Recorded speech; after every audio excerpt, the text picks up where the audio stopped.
It's day 6. Good morning, good morning. So ayan si Kulitang. Tinatambakan na yung ating flooring dito, and then kailangan niyang tubigan para mas ma-absorb at mas ano talaga sa ilalim. Ayan. Dito tapos na. Ayan po, si Rupil. Ano tanghal pangalan gibuklot? Katay. Rupil. Api ko apelyido niyang Rupil. Ha? Ambi ko. Rupil apelyido. Si Rupil dyan din. Nasa diyan. So, pag napuno na to dito, tambak na yun siya. Matigas na yan dyan. Gaganunin siya, oh. Gaganon yan. Tapos dito naman, lalagyan yan siya dyan. Naglalagay na sila ng beam. Tapos ilalagay nila yung parang sa gilid, parang overflow na water. Pero pag umabas yung tubig, gagawin mo, labas siya dito. Iikot, tutuyo. Yan, para meron silang footbath, hugasanan. Tapos may pebbles dito. Yan. Tapos na ang kanyang design. Ito na yung pinaka-design niya talaga, guys. Tingnan na lang natin kung anong itsura ng design niya. Tapos gahakot pa sila. Thank you so much RLC Hardware for the compliment. Nagtanim na rin ako ng mga kawayan, lahat-lahat. At naayos ko na rin ang aking mga ibang tanim na mayana. Ang bougainvillea na lang ay mag-aabono ako para mamulaklak na siya ng bongga kasi laging nauulanan. Dito pala kailangan ba ito i-refill dito? I-refill, tambakan. Ay no, puro lang siya udlot-udlot. Pero ito, ang daming bulaklak. Ayan. Yung iba walang bulaklak. Ayan, ito walang bulaklak. Yung iba green lang lahat. Oh. Ito walang bulaklak. Ito pa bulaklak na siya. Yung iba wala. Nakakaloka. Taran! Pinalibutan ko sila ng kawayan sa likod doon. Pero temporary pa yung kawayan kasi parang hindi yung totoo.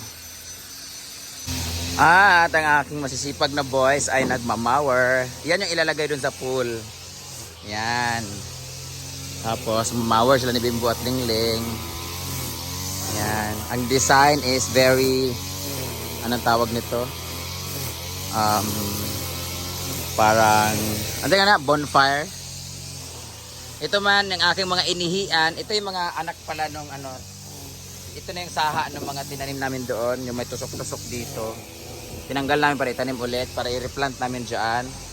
Tapos ito yung kurtina ko na inihian ko. Tsaka yung bedsheet.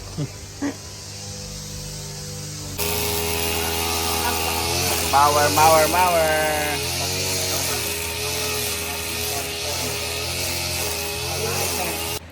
Woo!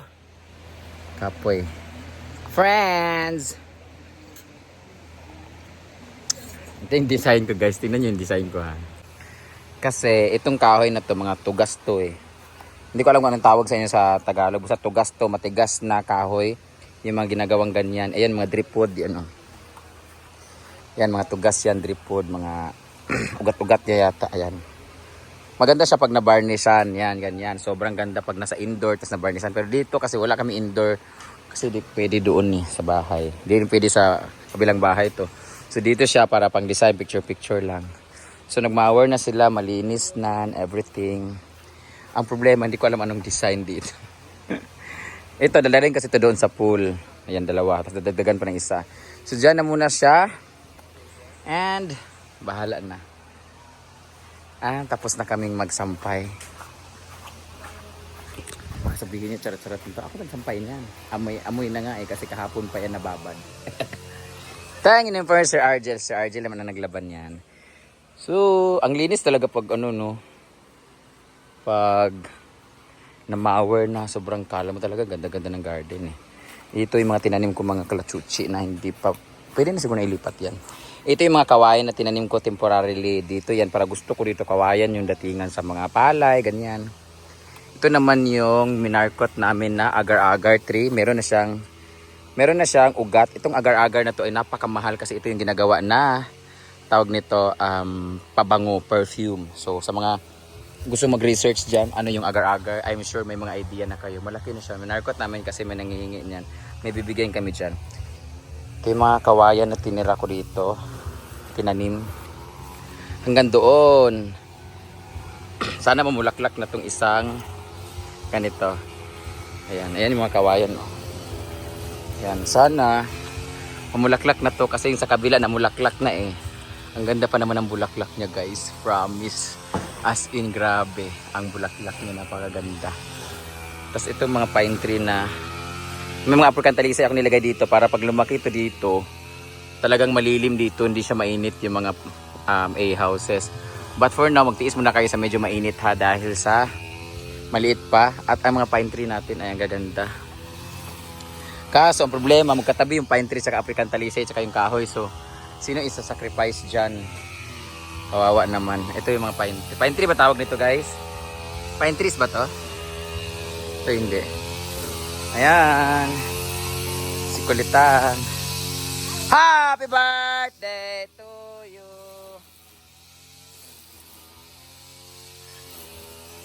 Ay. Sana. Bukado. Suman ang kanilang uan? Ano ma'am? Ano kasi, alis kasi sila eh. Arsa, kuan bo? Patanggal natin tong ano. Oy. Ayan, binuhat ko yung mga ano para malinis talaga.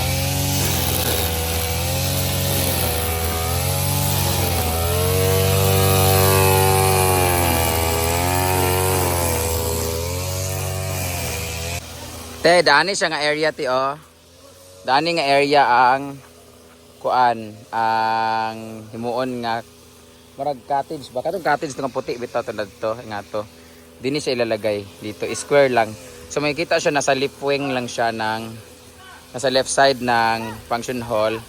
Dito siguro ang lapad niya is 5 by 5 or 6 or ang tawag na 5 feet or 6 ay basta dalawang dipa parang ganun square. Yan, pag ganun da ano, Yate, square. Sa mag-layout or sa mag-drawing dito po. Kahoy lang naman siya if needed. Yan, dito banda. Tulo ko ha. Yan ang hinaguan. Dito banda. Square. Ayan. Lipat-lipat. Ang bilis tumaas ng mga damo, grabe. Dahil kasi sa ano, ulan, pero okay lang. Yan. Tanggalin kasi dyan hanggang doon. Lenes. May nagtatalsikan ng mga tae. Ganda ng mga flowers. O, tingnan nyo yung bulaklak guys. O. Na heart shape siya, kambal. Ganito lang dapat yan siya eh. Tapos naging ganito. May ibang color. 7 colors. Pink, red, orange, white. Red, orange. Yellow. Then, ito yung design ko dito. Tada! Dito.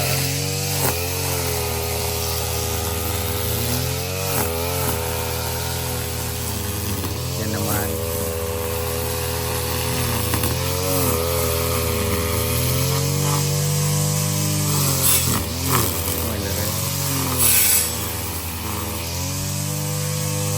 Okay, so kanin lang ka. Dinin lang ipagatbang oh. Diya ipagatbang lang diya. Diya. Kato na yung isa daay. Aman jud. O dinin na lang na dani. Yan. Orong ito ya. Terus ya Pak, ano dito?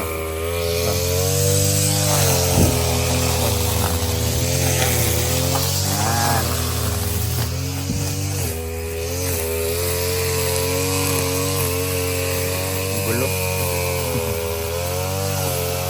So diniligan ko na pala ang aking mga halaman na pinasingaw ko na. Ayan, so far walang na damage sa kanila. Lahat sila kahit nainitan na ng araw, konti, hindi sila na dry.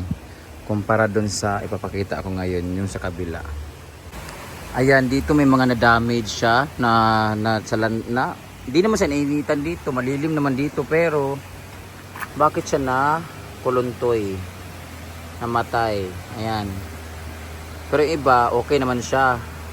Siguro nabigla to sa sikat ng araw or nahanginan o naulanan. Ano bang naging dahilan dito? Mabubuhay pa kaya tong mga nag-dry na to? Pero yung iba, matibay naman siya at tumitigas na yung dahon niya. Ito naman maarte naman to masyado. Kailangan natin takpan ulit. Ito, pinasingaw ko na rin siya kasi mahaba na yung dahon niya sa ilalim. Ito rin. Ito, okay naman siya. Ito lang talaga oh. Bakit kaya? Ayan, takpan natin. Kuha pa tayo ng iba.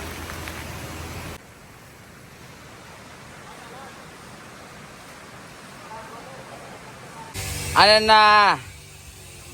Ayan, ginagawa na nila yung ibang mga beam para matapos. So, dito na sila. Nung una na doon, kahanina. Tapos dyan, dito. Andito na sila. Para sa top beam. Konti na lang, doon na lang. Tapos, yung ginagawa nila. Tapos, lagyan nila ng plywood. Umorder na kami ng plywood at panglagay sa gilid para pag nagbuhos, isang masahan lang, isang buhusan lang lahat. Ay, meron pa pala dito sa gitna. Andito na rin si Kulitang sa may bandang ano na siya, nasa 40% na siya banda. Kating lamunan kung visit na masabi yun. Dito, tapos na. Tapos sa gitna, dito na lang, paikot doon.